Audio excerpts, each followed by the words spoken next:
मैं सज्जन सिंह यादव, सहायक आचार्य इतिहास, राजकीय महाविद्यालय कोटपूतली।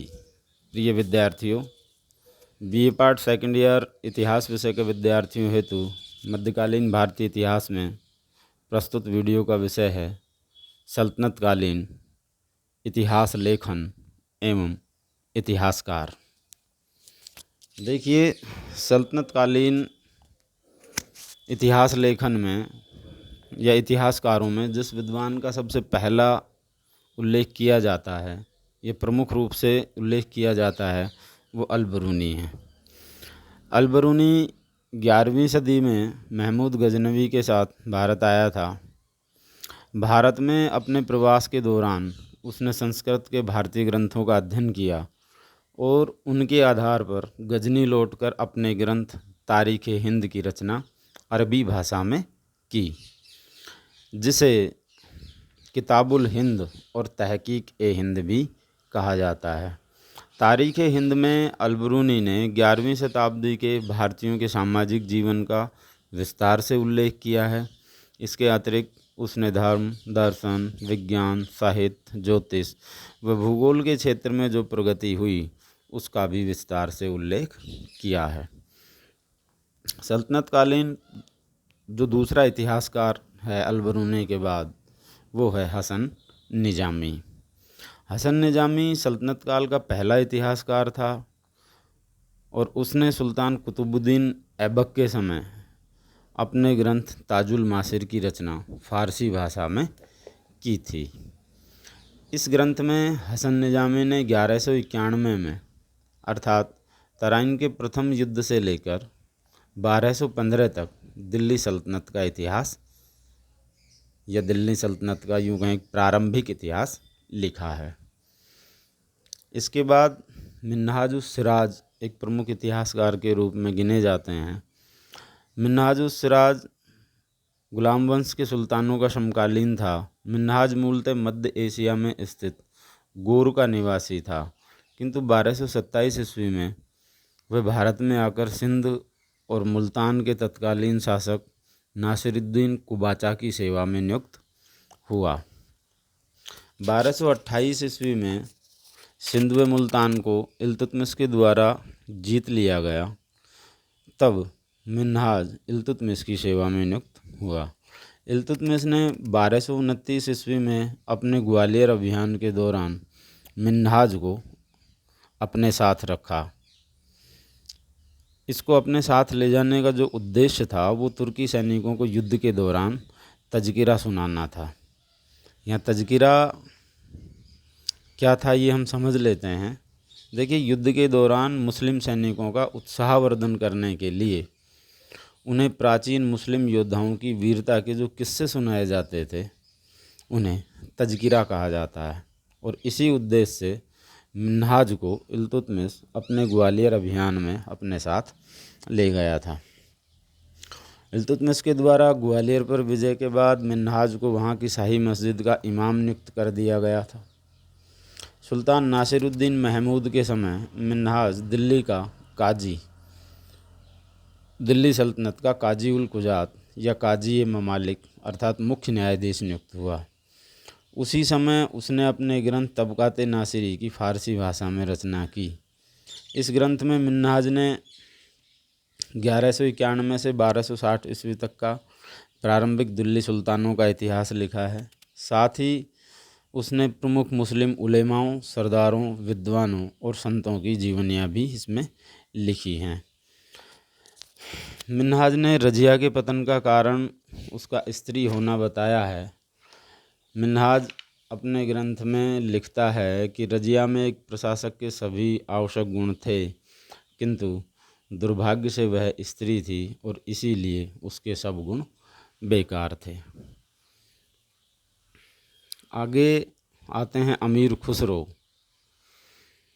अमीर खुसरो न केवल सल्तनत काल का बल्कि मध्यकालीन भारत का फ़ारसी का महानतम कवि हुआ है। उसका जो मूल नाम था वो मोहम्मद हसन था। उनका जन्म 1253 ईस्वी में उत्तर प्रदेश के एटा ज़िले में स्थित पटियाली गांव में हुआ था। इनके पिता सैफुद्दीन महमूद नासिरुद्दीन महमूद के समय में भारत आए थे। अमीर खुसरो का पालन पोषण उसके नाना इमाद उल मुल्क के द्वारा किया गया, जो बलबन के समय आरिज मुमालिक अर्थात केंद्रीय विभाग का अध्यक्ष हुआ करता था। अमीर खुसरो दिल्ली के 8 सुल्तानों के समकालीन था, जैसे बलबन, कैकुबाद और क्यूमर्स, जलालुद्दीन खिलजी, अलाउद्दीन खिलजी, शिहाबुद्दीन उमर, मुबारक खिलजी, नासिरुद्दीन खुसरो शाह और गियासुद्दीन तुगलक।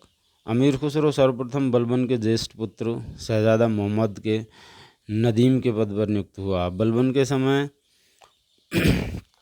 एक बार मंगोल आक्रमणकारियों के द्वारा उसे कैद भी कर लिया गया था, लेकिन बाद में उनकी कैद से अमीर खुसरो मुक्त हो गया।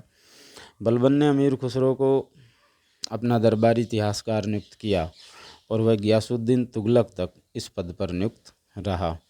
अमीर खुसरो प्रथम भारतीय लेखक था जिसने हिंदी के शब्दों और मुहावरों का प्रयोग किया।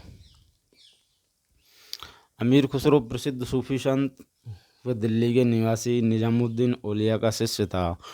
प्रसिद्ध इतिहासकार जियाउद्दीन बर्नी व अमीर हसन देहलवी खुसरो के घनिष्ठ मित्र थे।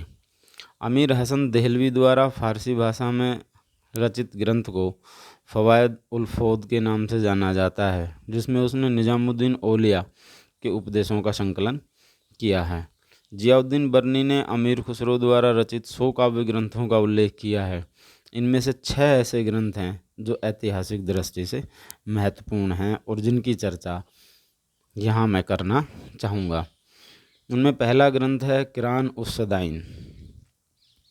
सुल्तान कैकुबाद के समय में 1289 ईस्वी में अमीर खुसरो द्वारा रचित इस रचना में सुल्तान कैकुबाद व उसके पिता बुगरा खां के बीच अवध में की गई मुलाकात का वर्णन है। दूसरा ग्रंथ मिफ्ताह उल फुतूह। 1291 में रचित अमीर खुसरो की मिफ्ताह उल फुतूह में जलालुद्दीन खिलजी के सैन्य अभियानों, मलिक छज्जू का विद्रोह, उसका दमन, रणथंभौर पर सुल्तान की चढ़ाई और झाइन की विजय का वर्णन है। अगली रचना है अमीर खुसरो की खजाइनुल फुतूह या तारीख़ अलई।